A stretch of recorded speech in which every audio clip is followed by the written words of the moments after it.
So we're continuing to take a look at this question about industrialization and urbanization. And is it working? Is it actually benefiting American society at this point in the Gilded Age? And we're going to focus in on the architecture of the cities and more of a focus on New York City, but we will talk about other architectural styles that are happening in this period and just sort of the impact that industrialization is even having on urbanization, because I think the two of them combined together. And one of the biggest reasons why there are skyscrapers, like literally buildings that can scrape the sky, is because of the Bessemer steel process, which makes steel more durable. And that's really why we get these big structures, like, for instance, this one by Louis Sullivan, which is a department store in Chicago that was put up just before the turn of the century in 1899. This is another example of another department store, and I think this is Marshall Field's, also in Chicago. Chicago had a lot of buildings that were like this. It was built on the development of steel and the skyscraper, really. And this article will actually take us to some information about that particular Marshall Fields. If I can get it to load. If not, we'll just move on. So this is Wanamaker's in Philadelphia, which is now a Macys for who knows how long, until Macys goes out of business.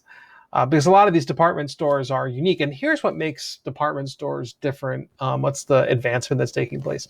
So if you wanted to get a pair of shoes, a dress, underwear, shirtwaist, or something like that, in this period prior to the department store, you might go to lots of different shops. But what the department store did is it put it all in one big building. That's seemingly very common, but actually it was a new development in this period. That's the biggest thing. Here's the inside of Wanamaker's in 1917, and also then fast forward to almost 100 years later, and it's still there. Although it's Macy's, and a lot of the building that used to be part of the store have been taken over to catering space and other things. But you've got that great organ in the center, which they use for Christmas celebrations. If you get a chance to go watch that, it's kind of cool. But there's a great, it's a cathedral to shopping, which kind of tells you what's going on in the United States in terms of capitalism. They make it almost like a religious thing. And one of the other things that's happening is that there are a lot of critics of the city, like Frederick Law Olmsted, who was the chief landscape architect for Central Park. The idea of Central Park is to make it so that there's some spot away from the city. And he built it uptown, and he made it big, and he created a space for people to be together but alone.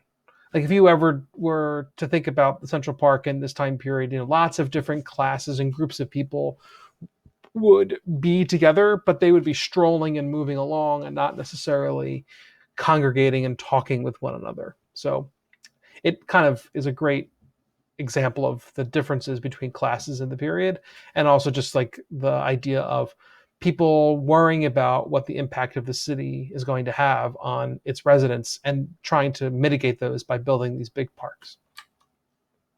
This is Grand Central Station, another example of the industrialization of this period, and you can see that this is a cutout showing you what it looked like below. This is the Brooklyn Bridge, built in 1883, mostly for people to walk across, but then, of course, expanded to have cars and other forms of transportation. This is the bridge in 1913.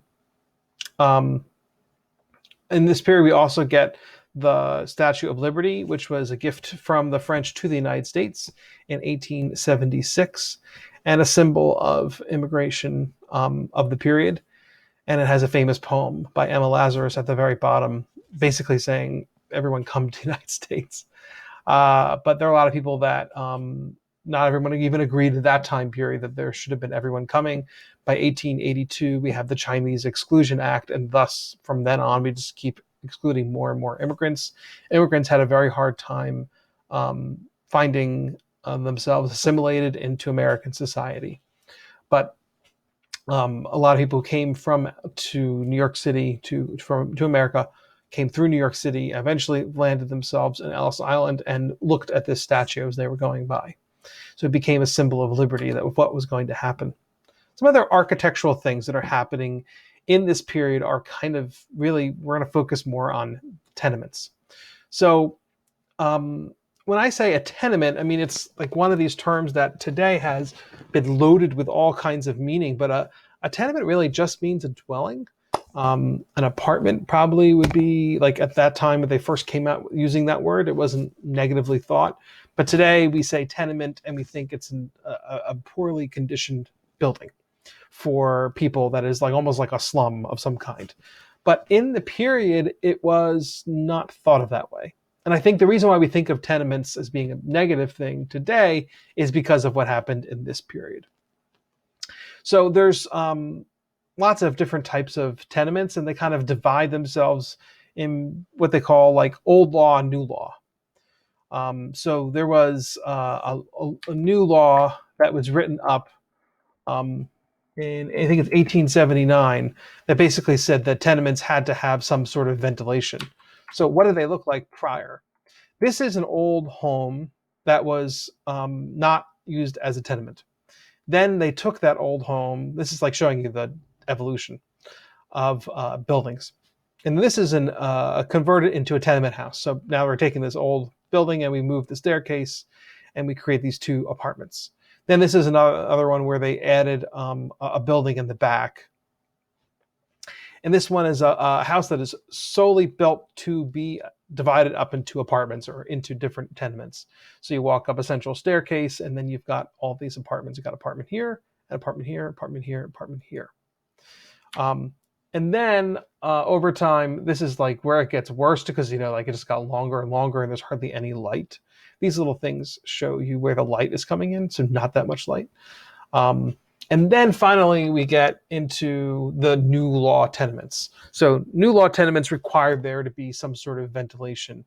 And what that did is it meant that there was going to be a space where, like, because you take this building and then you can put it up against another building, and now you've got this courtyard. But if you take this building and put it up against another building just like it, there's no ventilation. You could have row after row after row and no ventilation. And we know how important ventilation is to people's health.